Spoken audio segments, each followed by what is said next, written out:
Bonjour, on se retrouve aujourd'hui pour la création d'une application iOS en partant d'un template de projet Xcode du type Empty Application et une application vide. On va s'arranger évidemment pour qu'elle fonctionne à l'issue de ce tutoriel.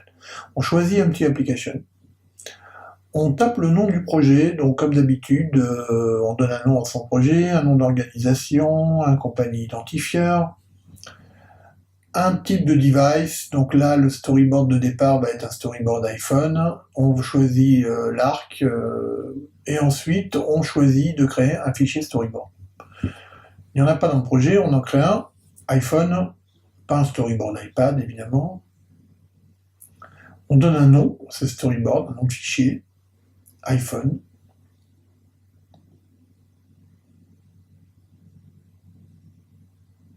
On va créer ici maintenant un fichier Objective-C du type source ViewController, donc on va créer un source.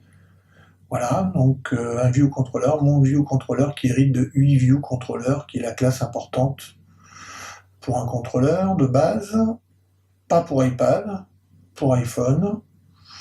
On génère le fichier, donc on le crée tout simplement.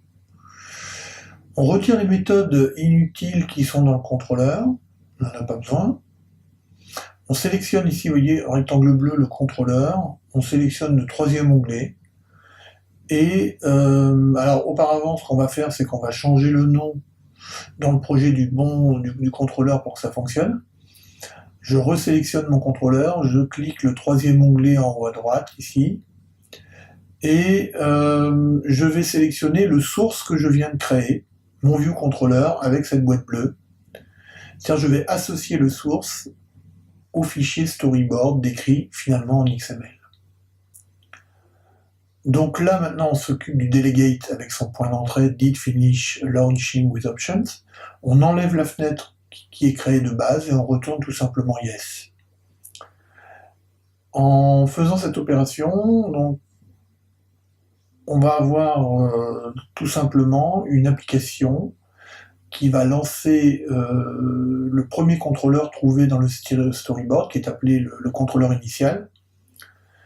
Et voilà, donc on teste ici l'application pour voir si elle fonctionne.